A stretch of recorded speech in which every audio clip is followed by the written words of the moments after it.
Deborah, I'm so sorry to interrupt. Would you mind unmuting yourself?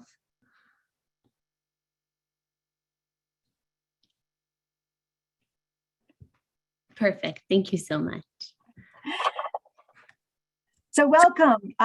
Thank you for joining us tonight. This is the final program in the Greenwich Historical Society's second annual Shining a Light lecture series. The series is designed to elevate and amplify underrepresented voices in local history to ensure their stories are heard and preserved. Our initiative speaks to situations and events behind many of the themes that are shaping the nation's narrative, including race, oppression, identity, and equality. I am Deborah Mecke, Greenwich Historical Society Executive Director and CEO, and I am pleased to be closing out this year's three-part lecture series with our final installment. In March, we heard Dennis Culleton present on the origin and development of Connecticut's Witness Stones Project to restore and honor the humanity of the many people who were enslaved, including at our own historic landmark, Bush Holly House. In April, Mayissa Tisdale discussed the incredible story of her efforts to preserve the history of a free Black community, Bridgeport's Little Liberia, and the importance and relevance of African-American historic preservation today. We have enjoyed learning about these important undertakings and of their dedication to historic preservation and education. Their talks are available on the Greenwich Historical Society's website under the Events tab, where you will find the Shining a Light series. Thank you once again for joining us this evening for our third and final lecture with Dr. Meadow Dibble. Moderating tonight's program is our Public Programs Manager, Stephanie Barnett. Thank you so much for that introduction, Deborah, and thank you to all of our participants for being here tonight. We are so thrilled to have you here. I'm pleased to welcome you all this evening to our virtual talk, The Disease Ship, a Cautionary Tale of New England's Twin Plagues with Meadow Dibble, which will illuminate the history of a tragedy on the high seas and share lessons that we can draw from this story today. Once again, welcome to you all. We're so thrilled that you've joined us. And while many of you may be familiar with the webinar format, I will be reviewing a few housekeeping details before I introduce our speaker tonight. The program will be 90 minutes long, which will include allowance for a 15-minute question and answer session, which I will be moderating. I invite you to enter your questions in the Q&A feature box located at the bottom of your screen throughout the webinar. Finally, I would also like to share that this webinar will be recorded and available on the Greenwich Historical Society website for viewing after the completion of the program. And it is now my pleasure to introduce our speaker for the evening, Dr. Meadow Dibble. Dr. Meadow Dibble is Director of Community Engaged Research at the Permanent Commission on the Status of Racial, Indigenous, and Tribal Populations, and founding director of Atlantic Black Box, a nonprofit devoted to researching and reckoning with New England's role in the slave trade and the economy of enslavement. She is currently in her third year as a visiting scholar at Brown University's Center for the Study of Slavery and Justice. Meadow received her doctorate from Brown's Department of French with a focus on post-colonial studies and taught Francophone African literature at Colby College from 2005 to 2008. Originally from Cape Cod, she lived for 6 years on Senegal's Cape Verde Peninsula, where she published a cultural magazine and coordinated foreign study programs. In 2016, Meadow experienced a brutal awakening to the reality of her hometown's deep investment in the global slave economy. Ever since, she has been researching complicity among Cape Cod sea captains while developing the Atlantic Black Box Project. And Meadow, Dr. Dibble, we are so thrilled to have you here with us tonight. And without further ado, I will pass it over to you. Wonderful. Thank you so much, Stephanie. And yes, Meadow is fine.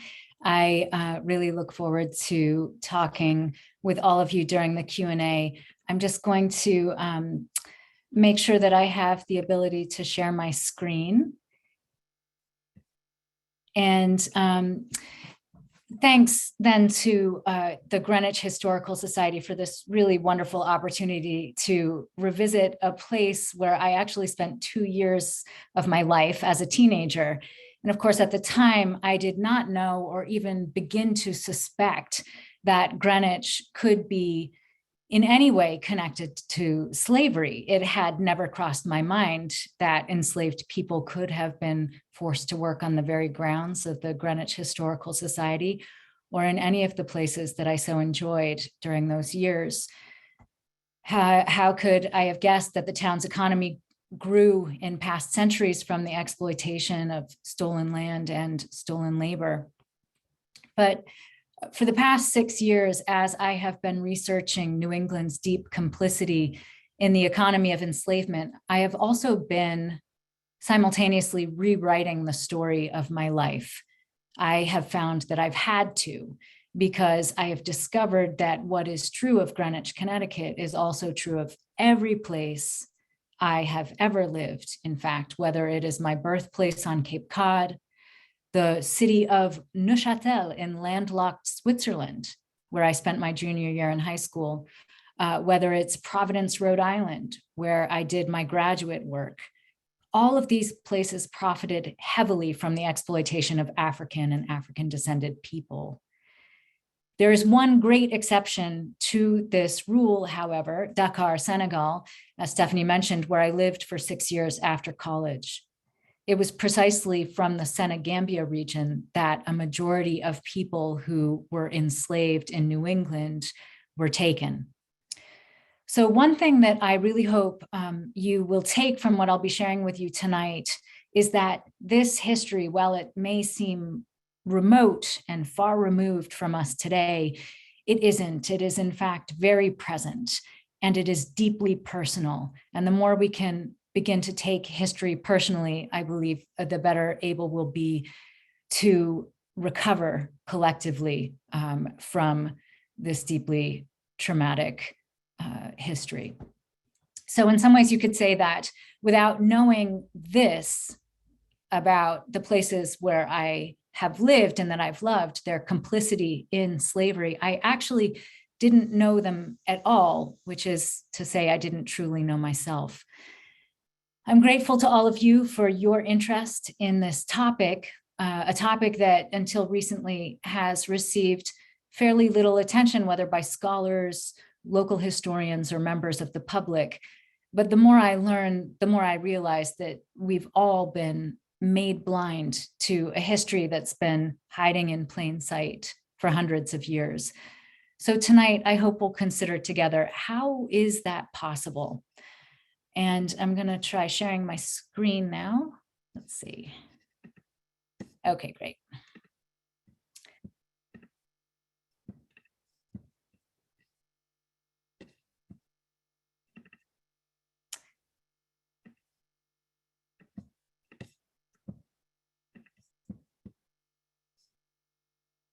It's probably looking a little messy for you right now. Stephanie, feel free to unmute and let me know.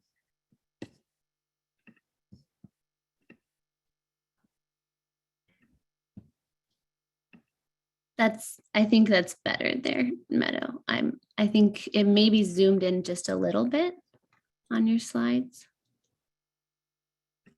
So if you zoom out, that might fix the problem.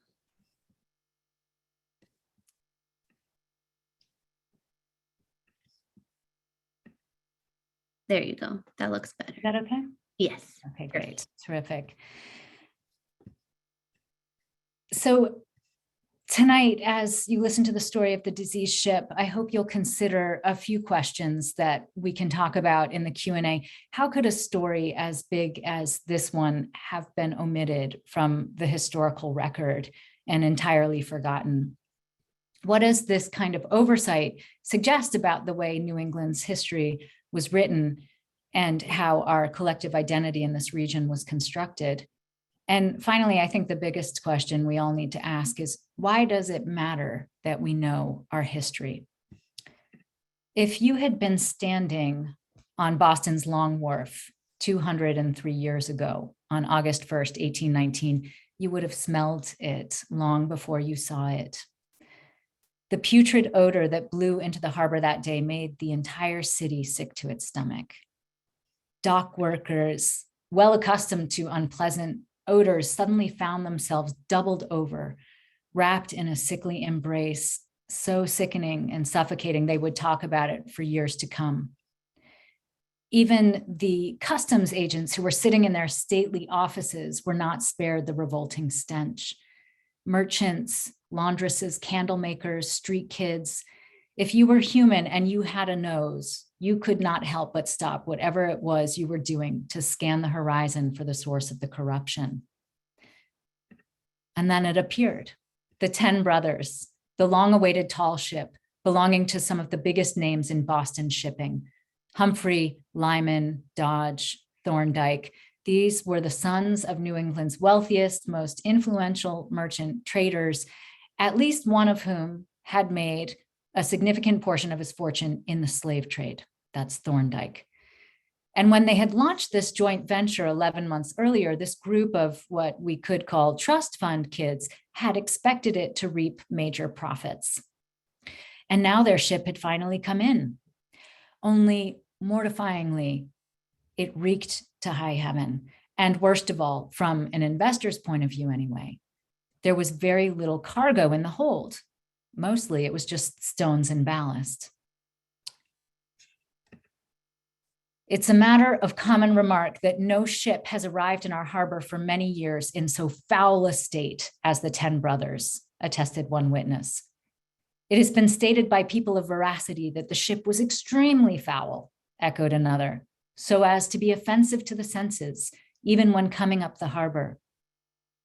So what exactly had happened on board this ship after its crew of Cape Cod men pulled anchor and sailed for Sierra Leone 11 months earlier on September 1st, 1818? What cargo had the vessel carried from West Africa to the West Indies? And what could have imbued its every timber with a putrescence so revolting that no amount of scrubbing or fumigating could successfully mask the horrific stench? Well, within days of the ship's return to Boston, following its 11-month voyage, the population's disgust would turn to terror as sailors and dock workers and customs officials, having had contact with the ship, began to turn a shocking shade of yellow and started to bleed from every orifice before dying in contorted fits of agony. One 19th century commentator offered an account that might sound eerily familiar to us today, now that we have witnessed the devastating impact of COVID-19 on communities in the greater Boston area and elsewhere. There were instances in Boston the last summer where one after another in a family was suffered to sicken and die, with scarcely a friend to administer the medicine which was prescribed by the physician. Neighbors were afraid to aid each other, although in reality exposed to the same common danger, and brother was afraid to visit brother. Strangers closed the eyes of the dying and hurried them to the grave as soon as the last breath was drawn.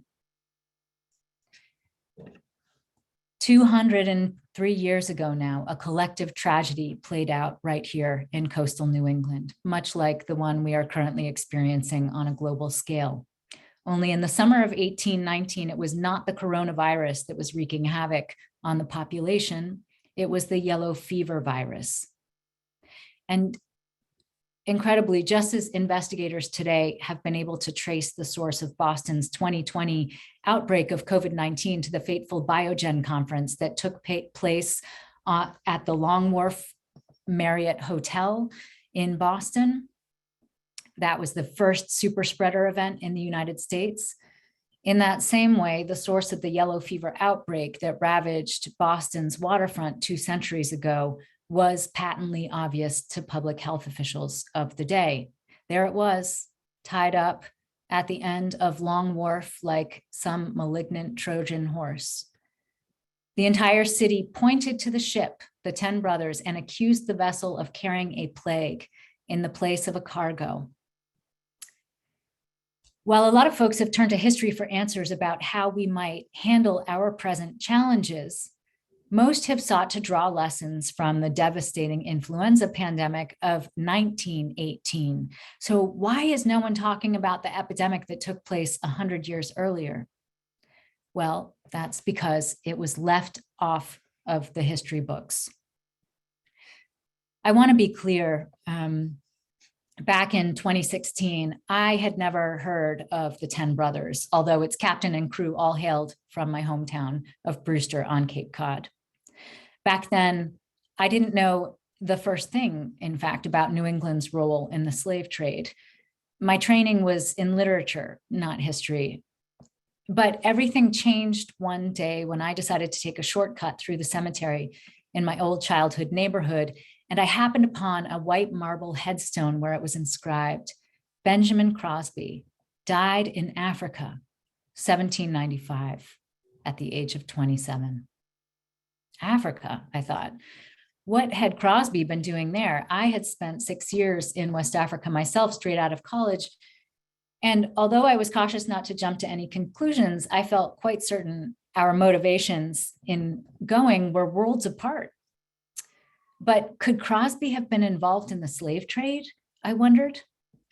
It was the first time that that question had ever occurred to me in a town which has dubbed itself the Sea Captain's Town and is very, very proud of its maritime heritage. In fact, my father is the one who carved that beautiful sign of a tall ship, which sits at the end of the Lower Road Cemetery, where I did a good part of my initial research. So with this question in mind, could Crosby or other Cape Cod sea captains have been involved in the slave trade? I went to the library, as one does. I looked on the Cape Cod shelves, the shelves devoted to Cape Cod history. There were absolutely no books on Cape Cod's connection to Africa. I searched on the big library catalogs at Brown University and elsewhere. In the Library of Congress, I Googled, I found nothing about these historical connections. So I went to the Historical Society and asked the folks there, very invested in local history. They had no satisfying answers. Some told me, no, definitely not. We were not involved in the slave trade. Other responses were more equivocal. We were involved in the West Indies trade, but the way that was stated made it sort of sound like it was almost a benevolent, we were bringing herring down to the islands of the Caribbean. No connection to slavery was discussed. So I went to the town hall, to the historic town vault, and I looked through records dating all the way back to 1700, the earliest I could find, looking for clues about Cape Cod's connections to Africa, and found none.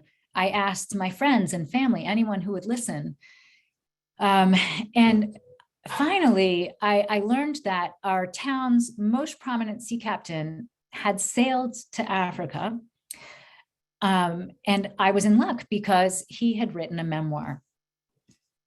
So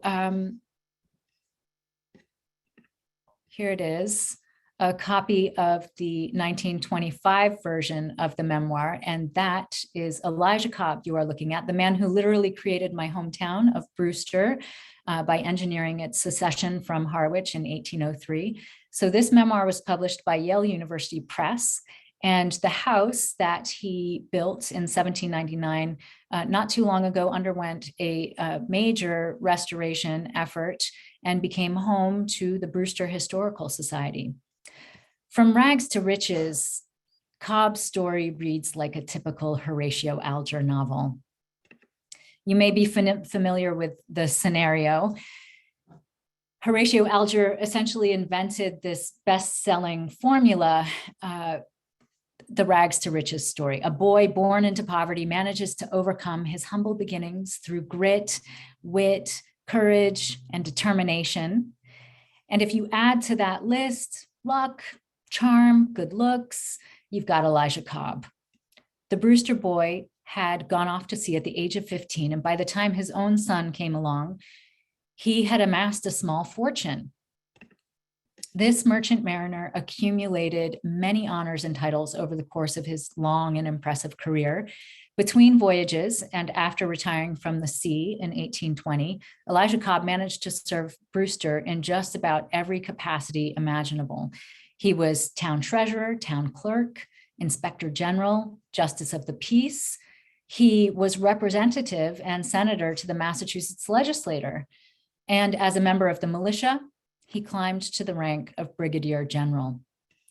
These achievements are all the more impressive when you consider that at the age of 6, after Cobb's father died at sea, his mother sent him to live with another family in town where he was forced to do hard labor to earn his keep. In other words, Cobb was bound out.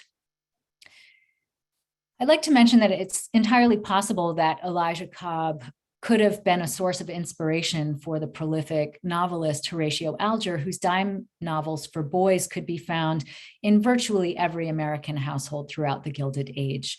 This Chelsea-born writer would have been intimately familiar with Cobb's story, actually, and that's because prior to getting his start as a novelist, Alger spent 2 years in Brewster as minister of the First Parish Church.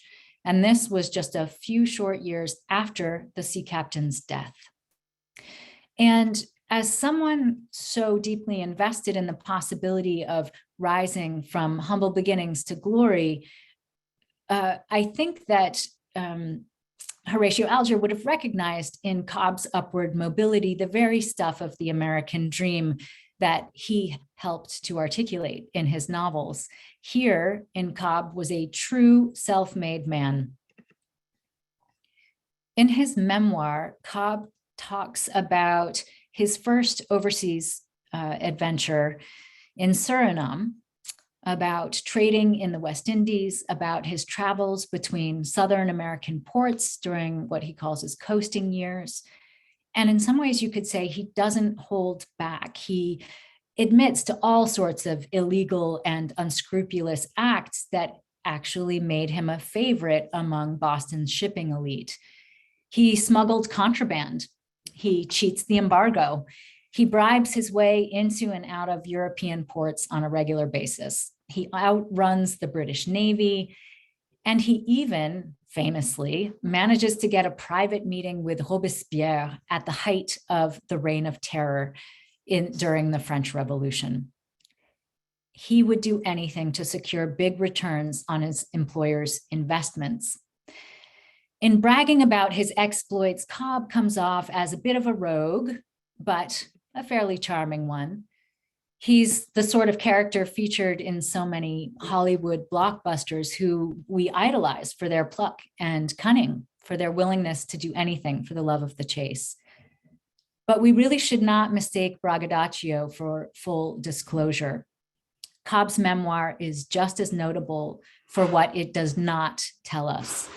There is a significant portion of the sea captain's career that we never learn about because his narrative breaks off before he can describe his final 8 years sailing the world between 1812 and 1820.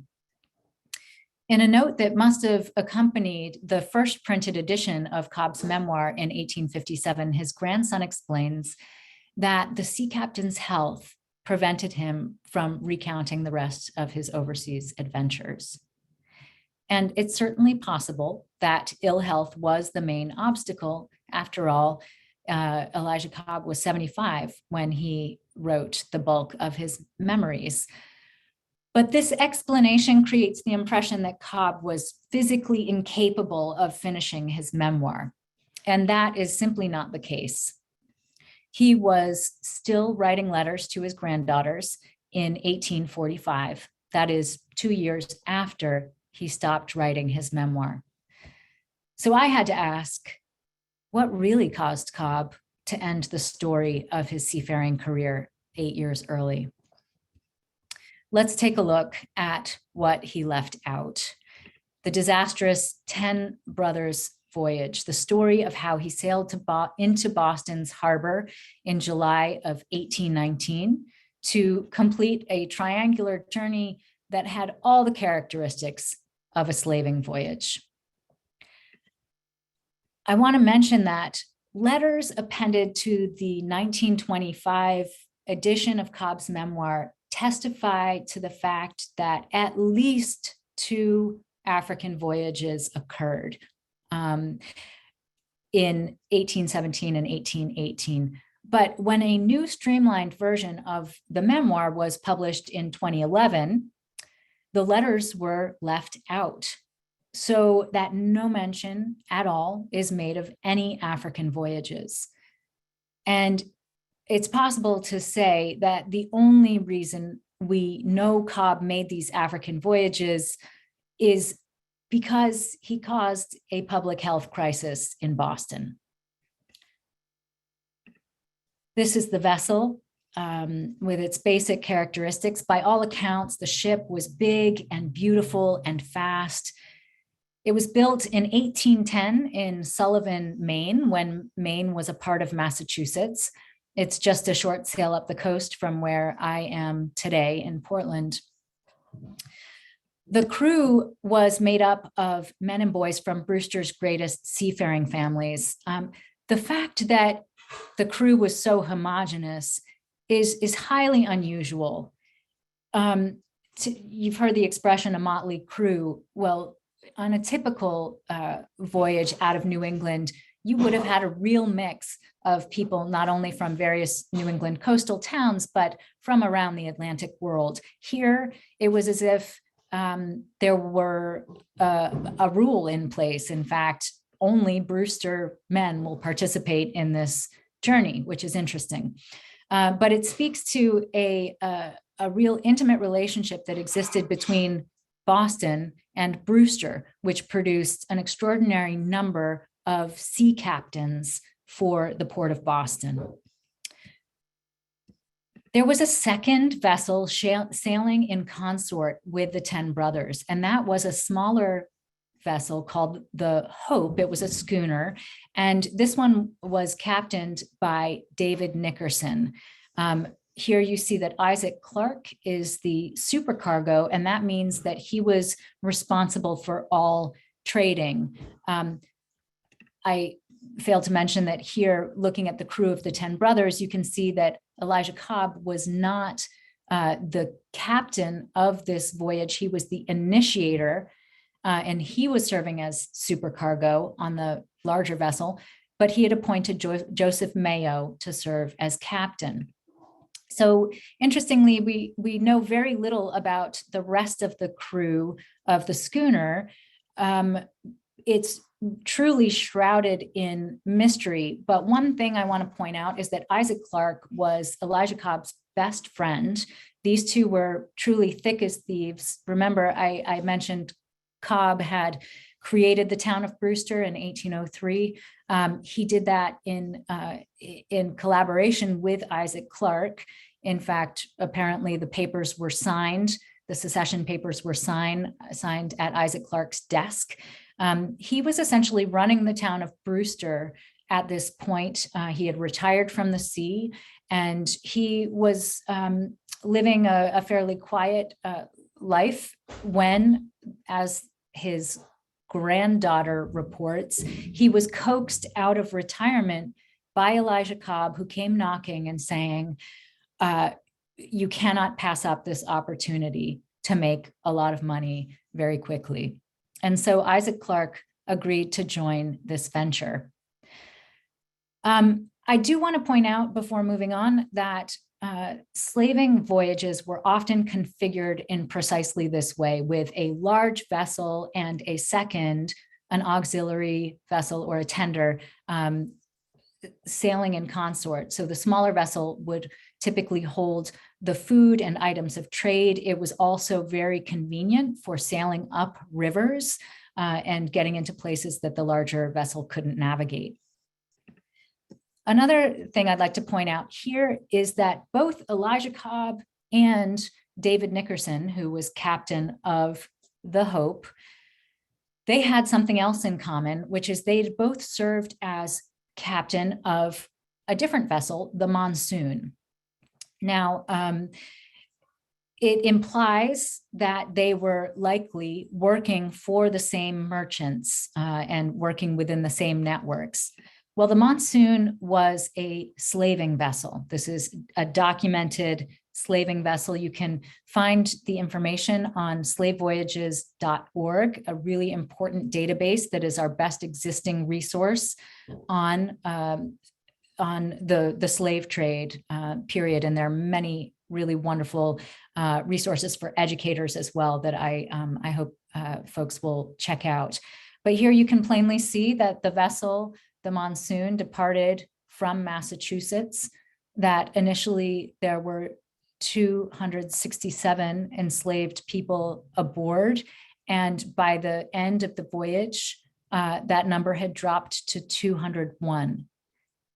So 66 captive Africans died en route in the Middle Passage. It's brutal. That is a typical number for a voyage, Middle Passage. So we don't know whether Elijah Cobb or David Nickerson was on board this vessel when it served as a slave ship, but it is possible that they were.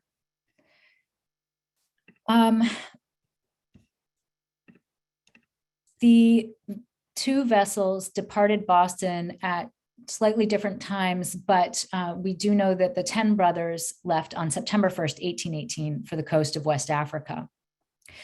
The itinerary of this journey is also typical of a slaving voyage, but you'll want to tell me, no doubt, that this couldn't have been a slaving voyage, right? Because slave trading had been outlawed in 1808 by the US government.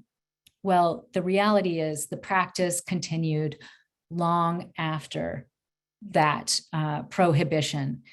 In fact, my colleague and friend Kate McMahon, who is at the National Museum of African American History and Culture at the Smithsonian, has been researching Maine and Massachusetts' involvement in the illicit slave trade and has uncovered a very grim reality, which is that vessels precisely from Maine and Massachusetts were continuing the practice long after the 1808 ban, right up through the Civil War, in fact.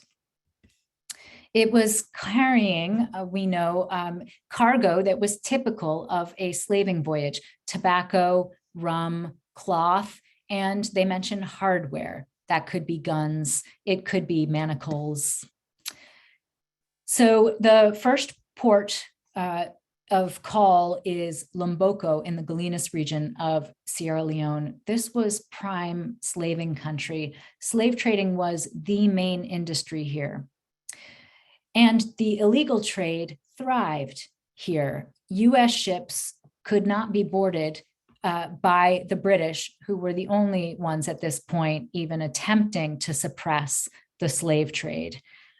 Lomboko, you may recall, is where the enslaved people who were forced aboard the Amistad were taken.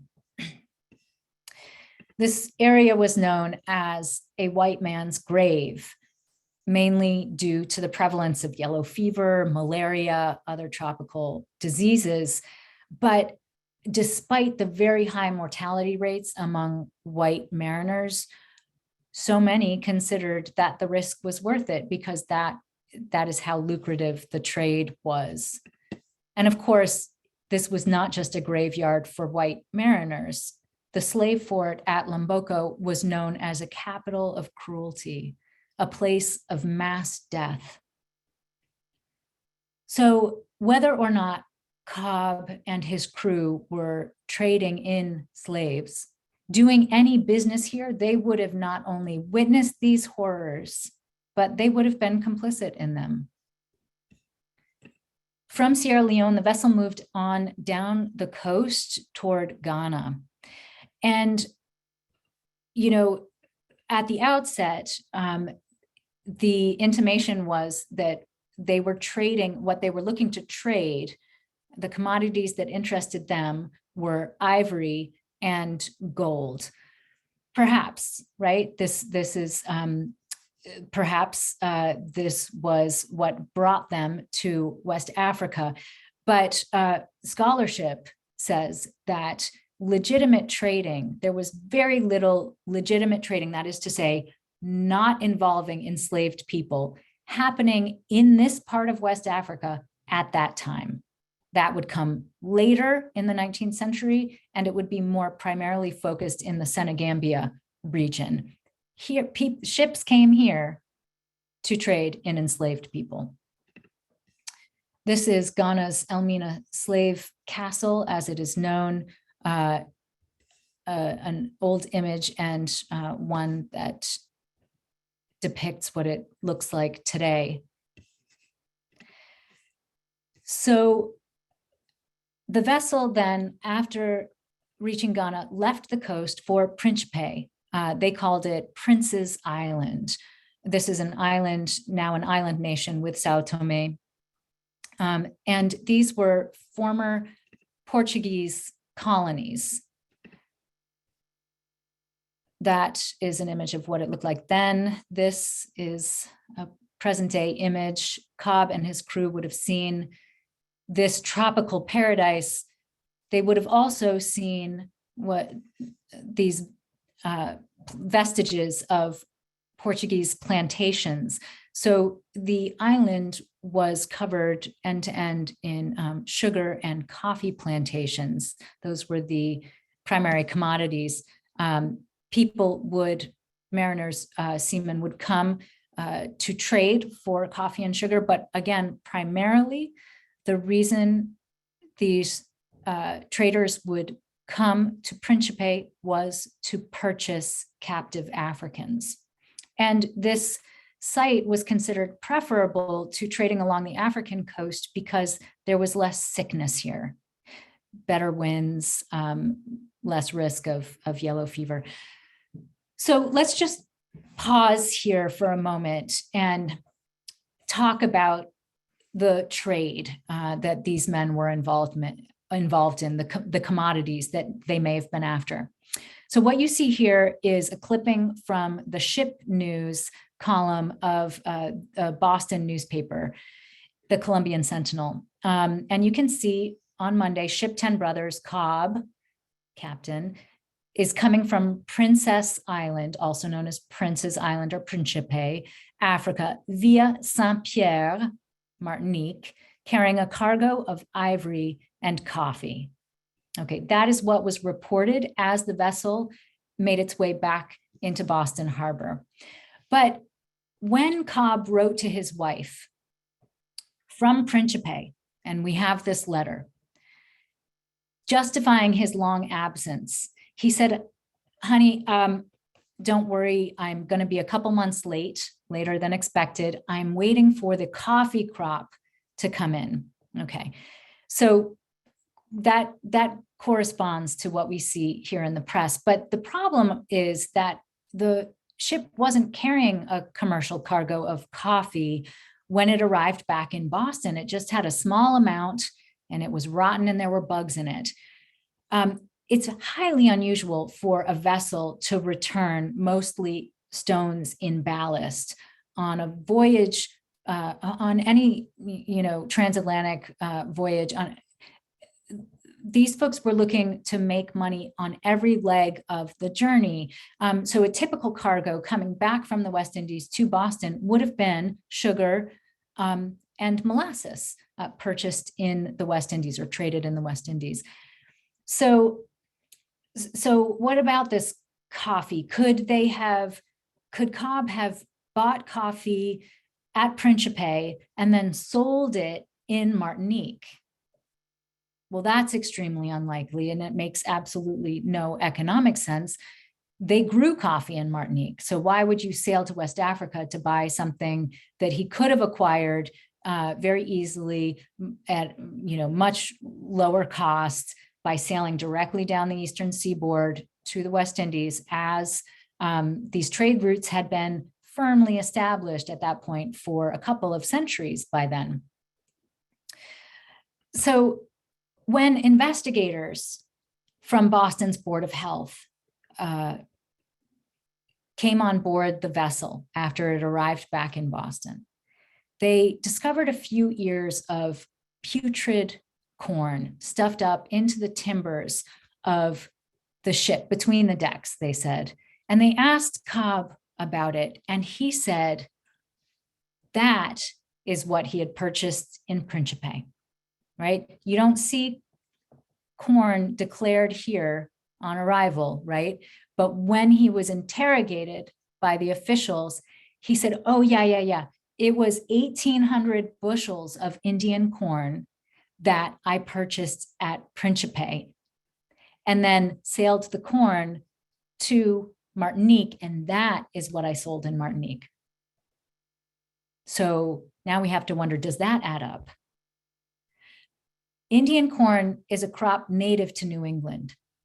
Again, if he had wanted to provision the West Indian island of Martinique with foodstuffs, New Englanders had been doing that for centuries by sailing straight down. It was a 20-day journey, low mortality risk, would have cost so much less. Why would you sail to Africa for corn to bring it to the West Indies when you could have bought it in New England? It's absurd. Much more likely, this corn was on board because corn was one of the primary staples that was used to feed the enslaved Africans who were stuffed onto these vessels.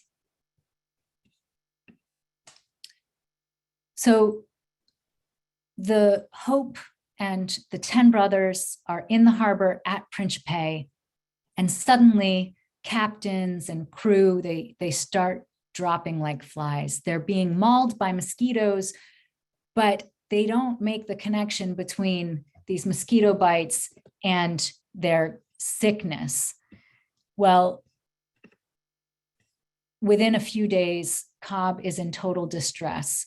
On February 7th, the youngest member of the crew, a boy named Kimball, died. 4 days later, Isaac Clark died. Now, this is the man who Cobb, his best friend, he'd coaxed out of retirement, right, to come on this get-rich-quick scheme. 7 days later, Joseph Mayo Jr., the captain of the 10 brothers, he died of yellow fever. So Captain Nickerson of the Hope, he gets deathly ill, totally incapacitated. And as this chaos is breaking out, Elijah Cobb begins to panic. And he was right to panic because he would have recognized this immediately as an outbreak of yellow fever that was ravaging the crews of both ships. He had spent 40 years on the sea, precisely in tropical zones. So he would have known yellow fever when he saw it, as would the others. It was endemic to Africa, but it had made its way to the Americas with the slave trade. It's like an epidemiological marker, in a sense, of slave trading. So what these guys didn't know is that the mosquitoes themselves were the vectors carrying the yellow fever virus from one person to the next. Cobb, back when he arrived back in Boston and when there was an investigation, he was hailed as a true hero in this moment of chaos as men are dying all around him. That was a determination made by Boston's Board of Health. So again, let's pause and consider the actual choices Cobb made at that moment. So on February 20th, at least 4 men, and not just any men, had died. Cobb took command of the 10 brothers. He hired someone to conduct his business on the island at Principe because, as he wrote to his wife, he was not prepared to leave $3,000-4,000 on the table and sail away without getting his cargo, what he had come for. So he hires someone to go complete his transaction on the island, and he appoints a new captain for the Hope because David Nickerson cannot sail this ship. And he promptly leaves Principe, actually both vessels do, to get out of the sickly harbor. Soon thereafter, another member of the crew dies offshore. Cobb himself gets sick, but he recovers. It's quite possible that he developed immunity earlier in his seafaring career. So the ships waited out. And after a month, they return to Principe Harbor to conclude their commerce in full knowledge of the risk. In fact, they spent another 2 months sailing between Principe and Sao Tome before the 10 brothers sails for Martinique. And now we have to consider, was all of that really for 1,800 bushels of Indian corn?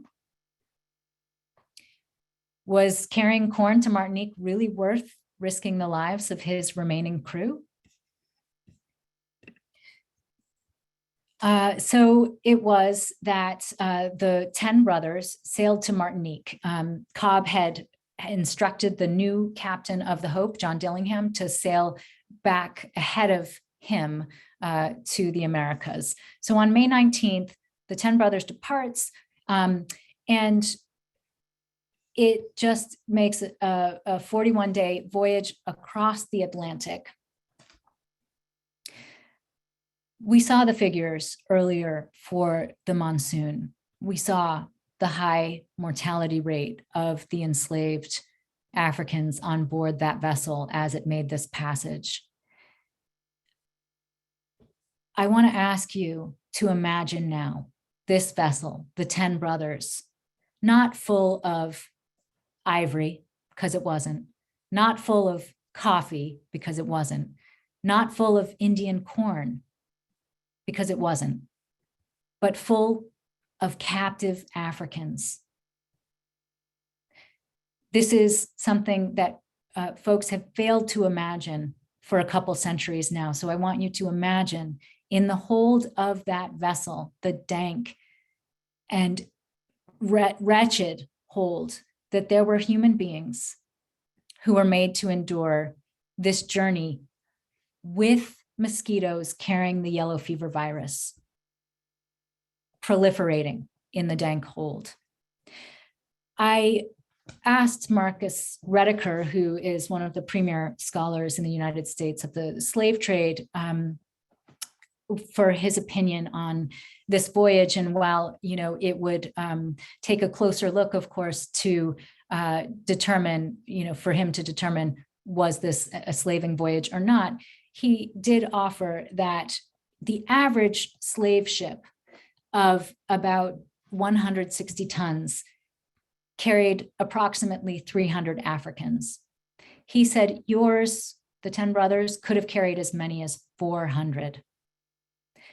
There could have also been some trade goods rounding out the cargo. 400 captives in the hold of the vessel. So they arrive in Martinique, and what is here? Plantations, end to end. Sugar is the crop that is being grown here because it is so lucrative. It's also a deadly, a deadly business. Captive Africans arriving in the West Indies on these forced labor camps had a life expectancy of 7 years on average. They made quick work of their landing in Martinique. I'll just note here that there was an outbreak of yellow fever on Martinique that very summer, corresponding to the arrival of this ship. Can I tie it directly to the 10 brothers? Not without further evidence. But within a week, without picking up a return cargo, the 10 brothers sailed for Boston. It was a short trip back up the coast, 19 days. And we can ask, why would Cobb not have carried a cargo back to Boston? So now I want you to remember that this was, according to witnesses, the most foul vessel to enter Boston Harbor in living memory. So the ship was wretched. Back then, there was a big debate about the origin of disease. Okay, and many believed that disease lived in organic substances.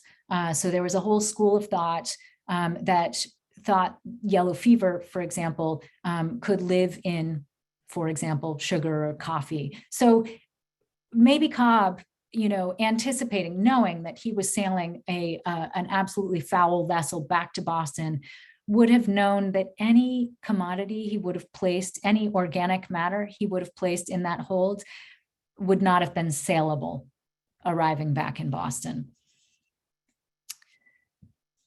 So on the way back, Cobb's nephew and his namesake dies. Cobb reports that he died of a cold.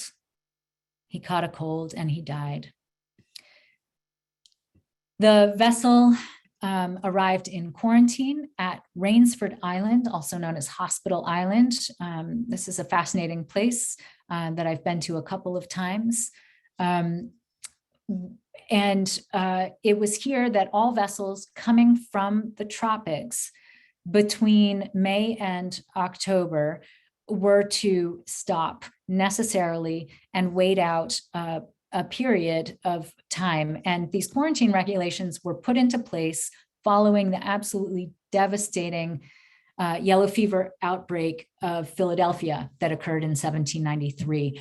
So Philadelphia at the time was our nation's capital. Many of our founding fathers were there or thereabouts. And this was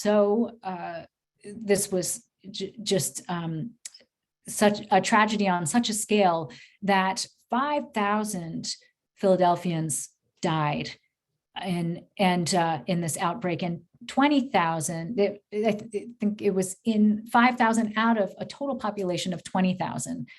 So that's a huge number. And others were forced to flee, of course, caused a major, major disruption. And it was in the wake of this tragedy that the boards of health were created along, the coastal North America. The city of Philadelphia was a population of 50,000. So 5,000 reported deaths, right, would have equaled 10% of the city's population at the time. So quarantine regulations were fast in place in Boston. And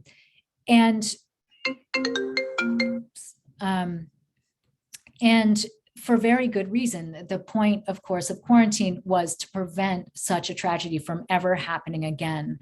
There were a number of rules that the most basic rule, actually every quarantine regulation Cobb broke.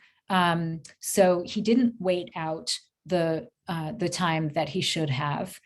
But also there's a really obvious rule, no visitors, right? The whole idea of quarantine is to separate the potentially sick from the healthy populations.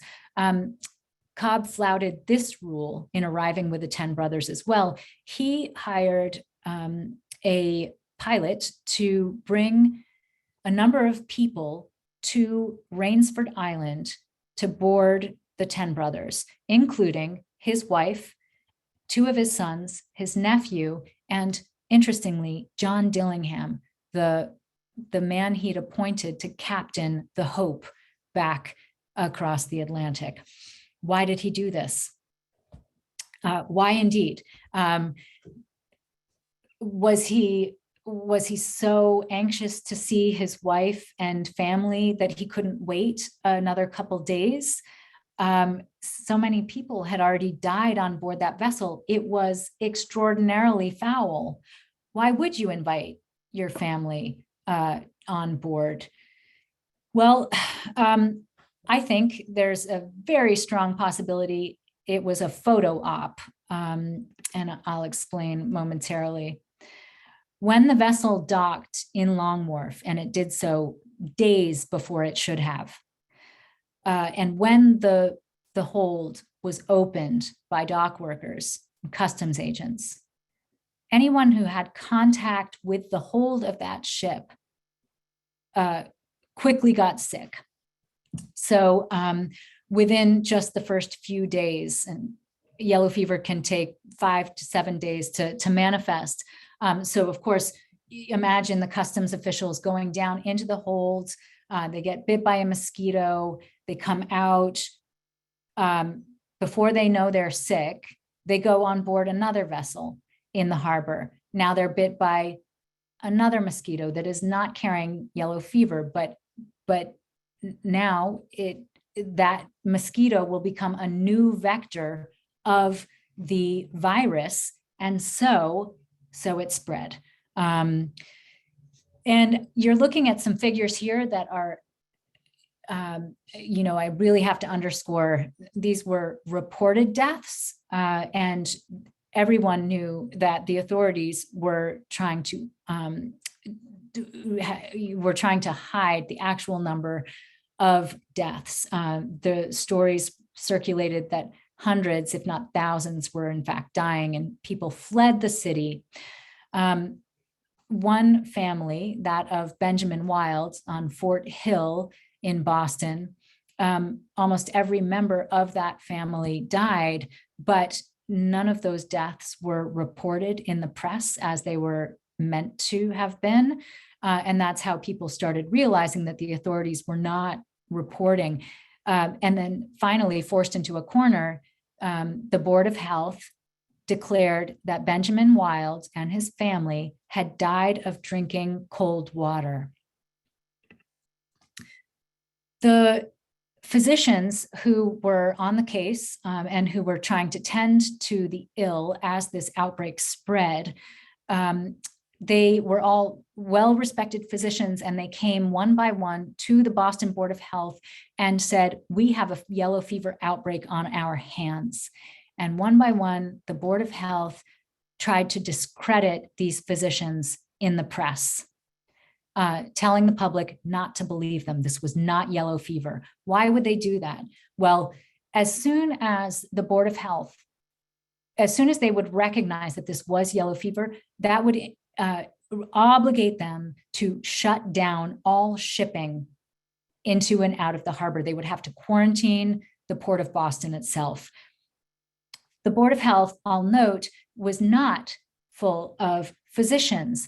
These men were appointed, they were political appointees, and they were, as you can imagine, in the thrall, in the pockets of Boston's shipping elite. Those were the wealthiest folks in town, right?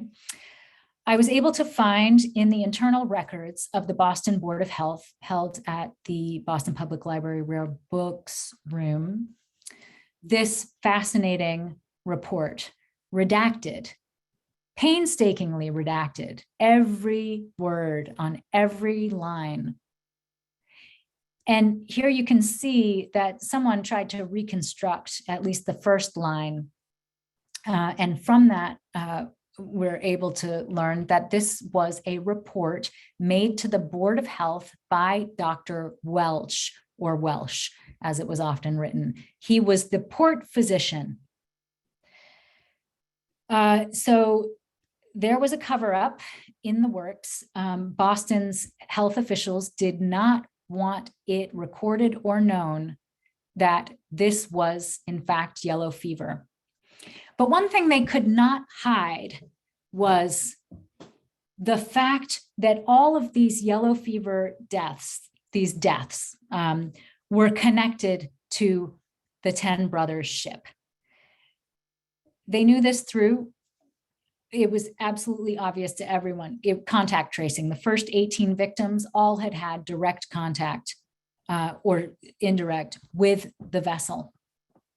And so they were forced to respond. So on August 11, they passed an order and published it, saying that the vessel must be scuttled and sunk. And they reported back saying, folks, don't worry, we've taken care of it. We sunk the vessel, nothing to worry about. Which must have made it really embarrassing for these officials to have to issue that order a second time, just days later on August 17th. So the fever is still spreading throughout Boston. The officials are still denying that it's yellow fever. They're calling it a malignant fever, but they're trying to quell the unrest and don't want folks alarmed. Sorry. So they say, okay, we recognize that this vessel needs to be sunk again. And so we've ordered it scuttled and sunk, but don't worry, that order was complied with again. So now we're trying to imagine, wait, within just a few days, was the ship sunk and then refloated and then sunk again? Did they even have the technology to do something like that? Not according to any of the maritime historians that I have spoken to. Turns out they had to issue this order a third time because people could still see that the ship was still out there in the harbor. It had not been scuttled and sunk. Why? This points to the fact that the owners of the vessel were just that influential.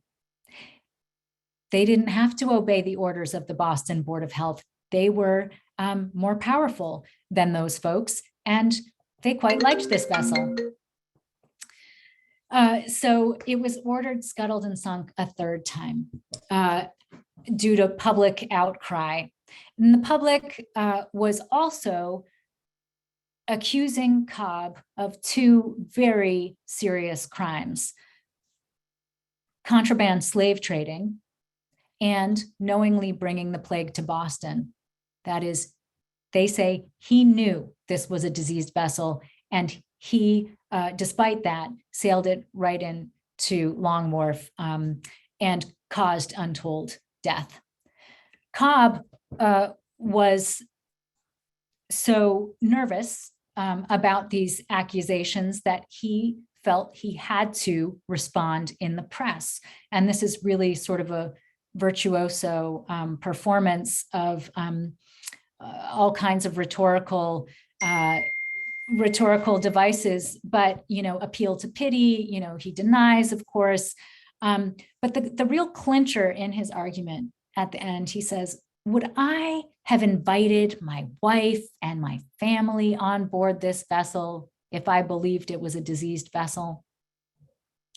So it's almost as if he did invite his wife and sons on board that vessel in anticipation of this moment, this very moment. Cobb never went to trial. The Boston Board of Health conducted an investigation. They had to. There was such a public outcry, but they exonerated him, and they said he did a really, in fact, a heroic job of, in very trying circumstances, got this, the remaining members of the crew back home very bravely. And they even, in their report, gave themselves a pat on the back. They said, we did everything in our power to prevent calamity. Calamity was not prevented whatsoever. So there are a couple of assumptions that have been made among the very few people who ever heard of this incident. A couple of them being from my hometown, Brewster, the town historians. First claim was that the 10 Brothers was destroyed, right? This report of the Board of Health claimed it was destroyed 3 times. Well, it turns out, I did a little Googling and discovered that it wasn't destroyed. I found at the Peabody Essex Museum's library, the Phillips Library, a logbook belonging to a captain named Moses Bond for a ship called the 10 Brothers. And it was dated 1820. And I found this and I thought, this can't be the same ship. The 10 Brothers was sunk in 1819. Well, I cross-checked all of the information, the registration, and it was the very same ship. The 10 Brothers was never sunk. It sailed on. In fact, Benjamin Humphrey was one of the original owners on the 1818 voyage. He didn't even bother selling his shares in the vessel. He was that confident that he wouldn't get in trouble. It sailed on to Salvador, Brazil, which is the primary destination for enslaved Africans in the Americas. We have sort of a skewed understanding of sort of where slavery took place because here in the United States, it is such a big part of our history.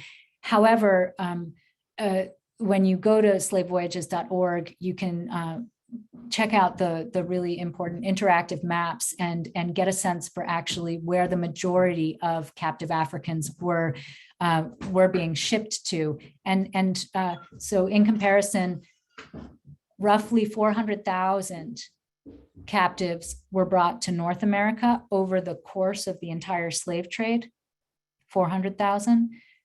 Brazil received 5 million captive Africans. The other claim was that the contagion was contained. The ship was sunk after all, and that was that.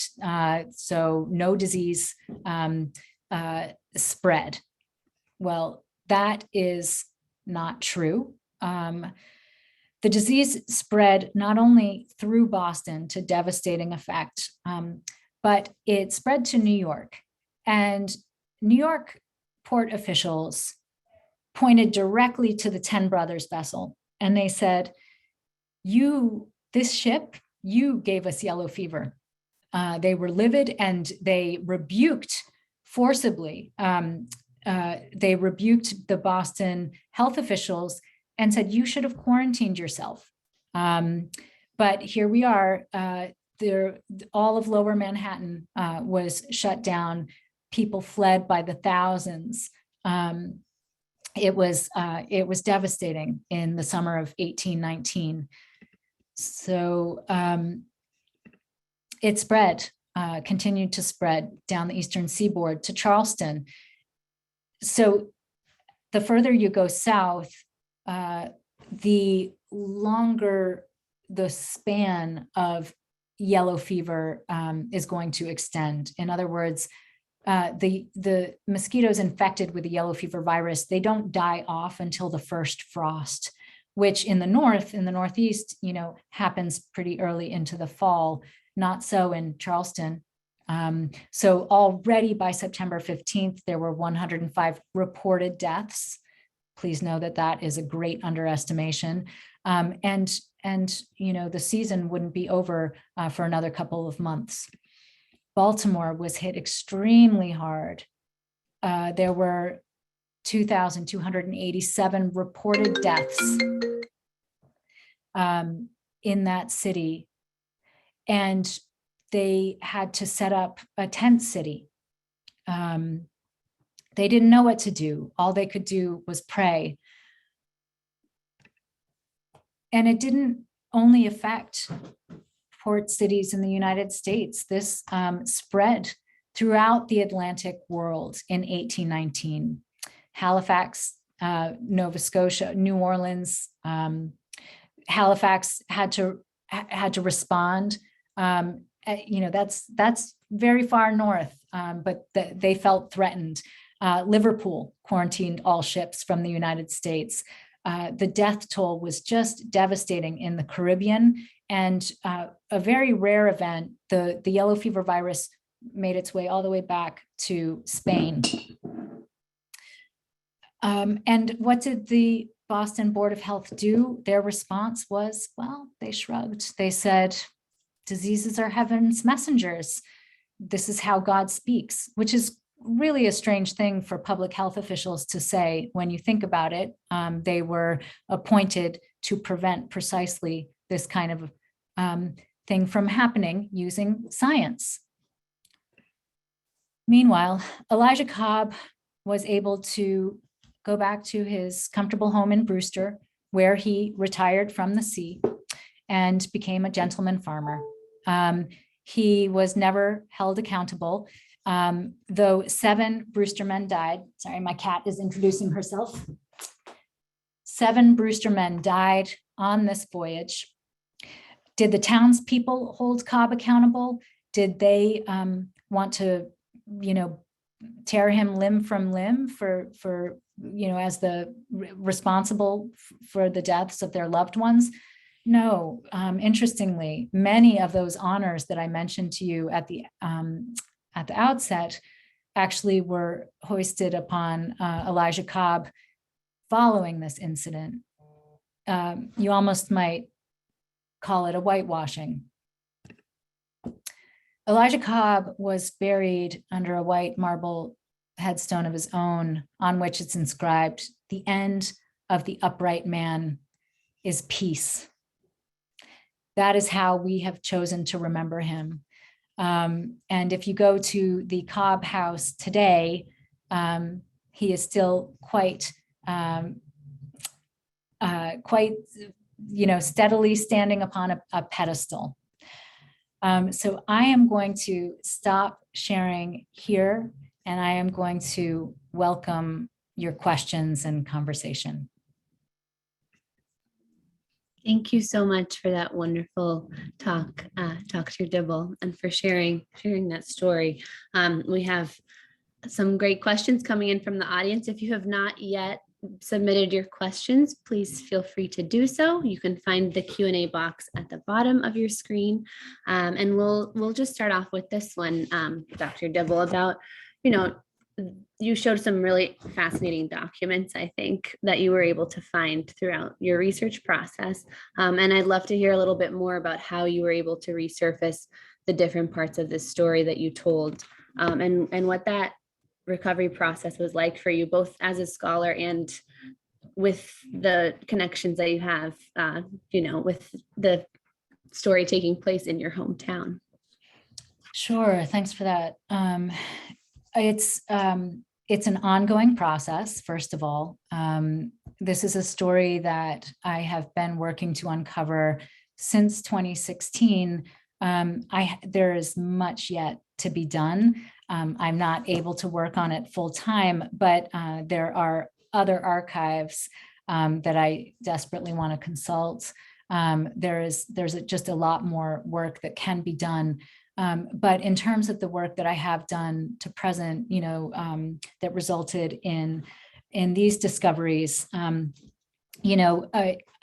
just say how it started, because at that moment when it was clear that there were no books written about Cape Cod's connection to Africa, and yet I had that evidence inscribed in stone that we had a connection. In that frustration of, just finding no good answers, I went back to the cemeteries. My town actually has 7 cemeteries, and I walked the oldest ones, and stone by stone, I looked at the headstones, because it turns out there was an interesting practice that was in effect during a period late 18th century, early 19th century, in my town at least, where folks typically would write the place of death on the headstone. And I thought, if that's what started me, that was what gave me my first clue. So maybe there's more evidence to uncover just by reading that text that is the cemetery.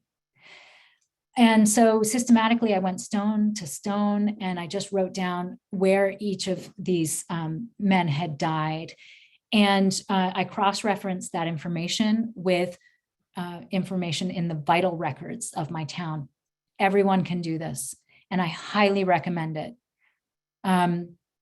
So what appeared very quickly was a really clear picture.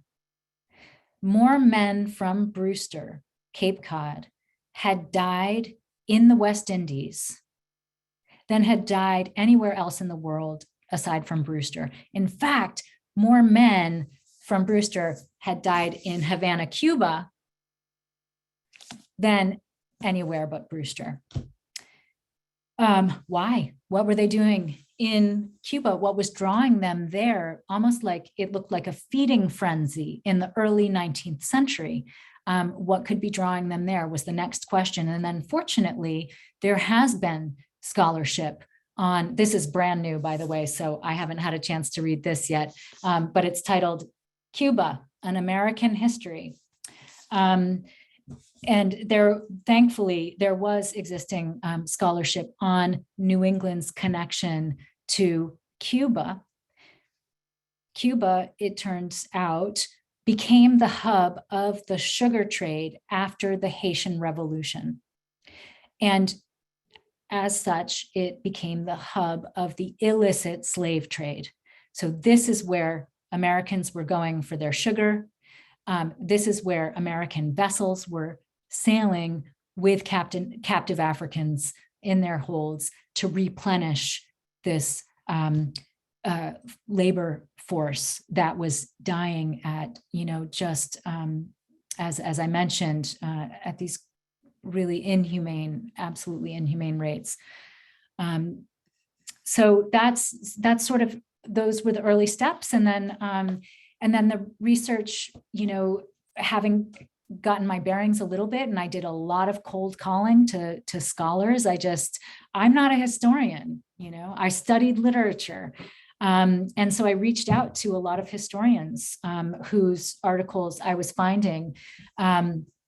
I went back to Brown University, where I had done my graduate work, not in the history department, but I remembered that at Brown, the president, Ruth Simmons, had launched an inquiry into Brown's connection to the slave trade and to slavery.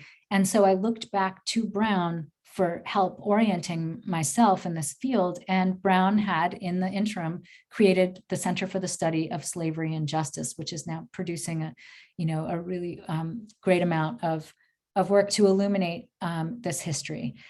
And so but really what I would say to finish answering your question is, there wasn't a great place to go. I felt extremely alone and extremely disoriented.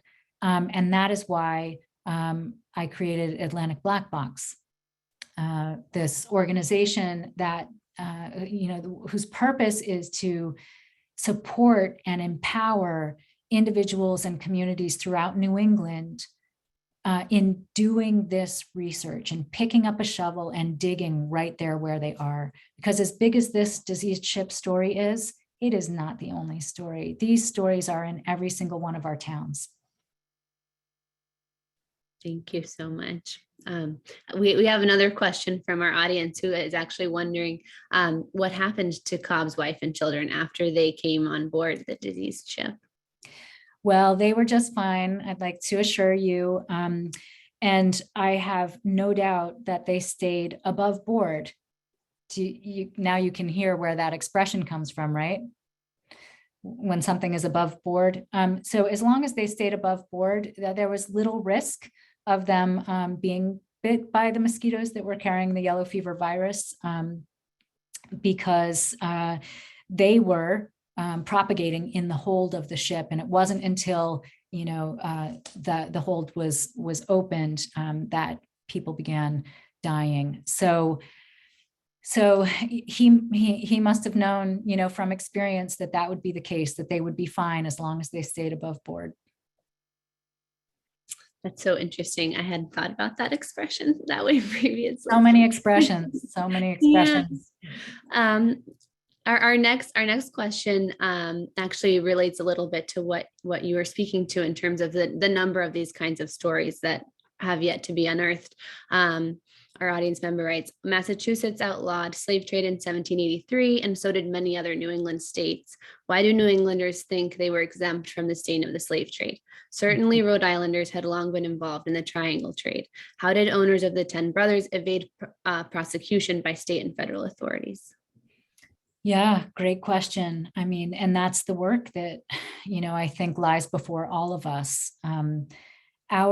So Massachusetts, so I believe that the figure that the participant cited, 1783, relates to when slavery was deemed unconstitutional in Massachusetts.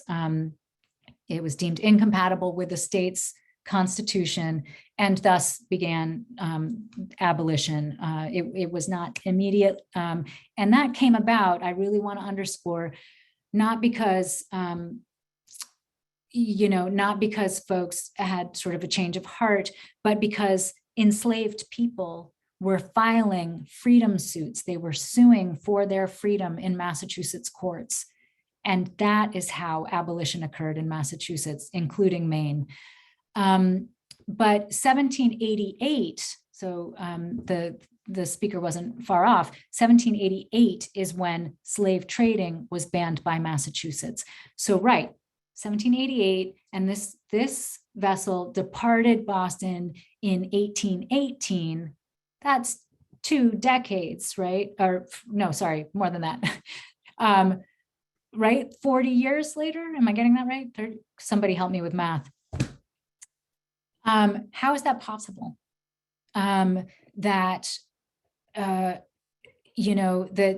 they could continue brazenly flouting these prohibitions. Well, the reality is there was a time when nobody was looking to actually suppress the slave trade. I mean, imagine the coast of Africa. You can actually kind of see it behind me on that map. But the extent of coverage needed to effectively suppress slave trading, not just among American vessels, but Spanish and Portuguese and English and French vessels, Dutch as well, that it would require an extraordinary force. And even the mighty British Navy had a small squadron. And it wasn't until like later in the 19th century, like the 1830s, really, that America became more actively involved in trying to suppress the trade. But the reality is officials were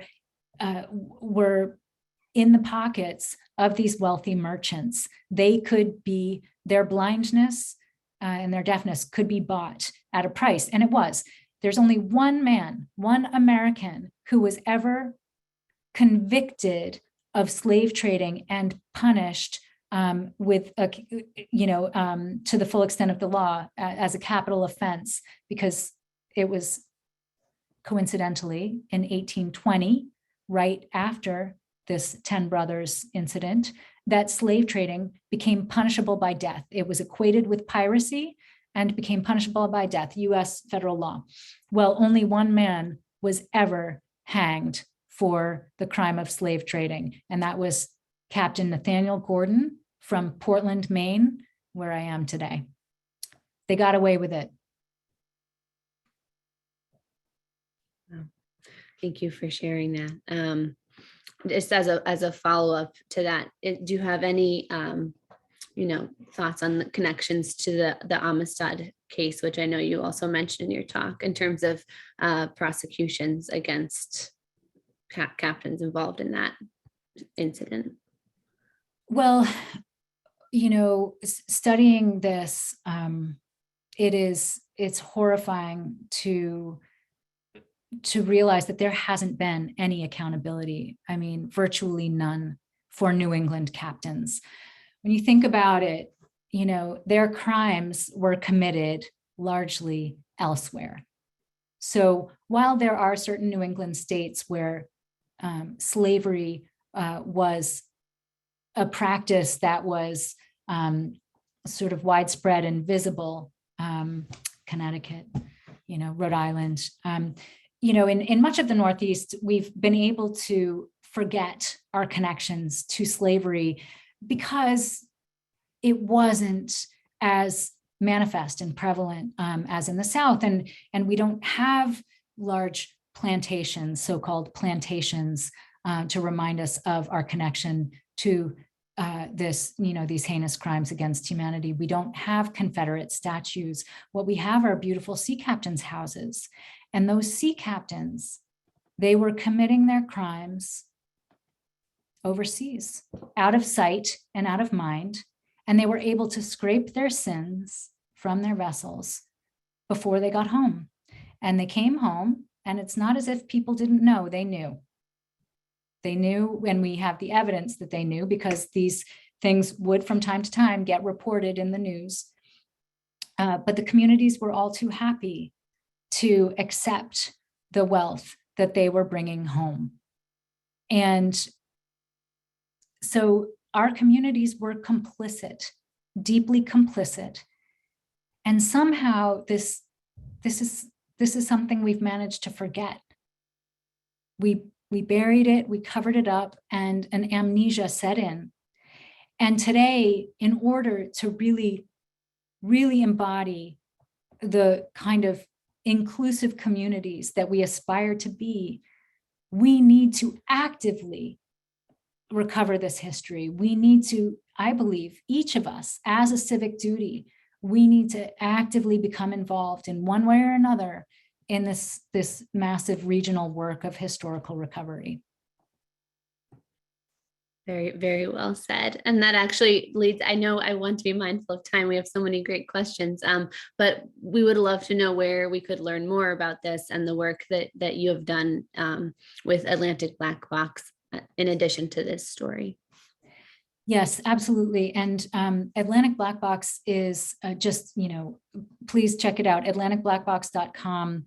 You can imagine it as a, like a black box on an aircraft, which is meant to record critical flight data so that in the event of a tragic crash, investigators, if they find the black box, they can reconstruct the events that led up to the crash. Now think about the boxes, that the document chests that were on board the vessels that were sailing from New England throughout the Atlantic world and beyond, and that were involved in this heinous trade. Those documents were largely thrown overboard. The boxes are empty. The idea of Atlantic Black Box is that working together, we can reconstruct a black box. We can retro-engineer, we can feed the data back in so that we can have a collective understanding of what happened here, so that that can inform our questions about what do we need to do now.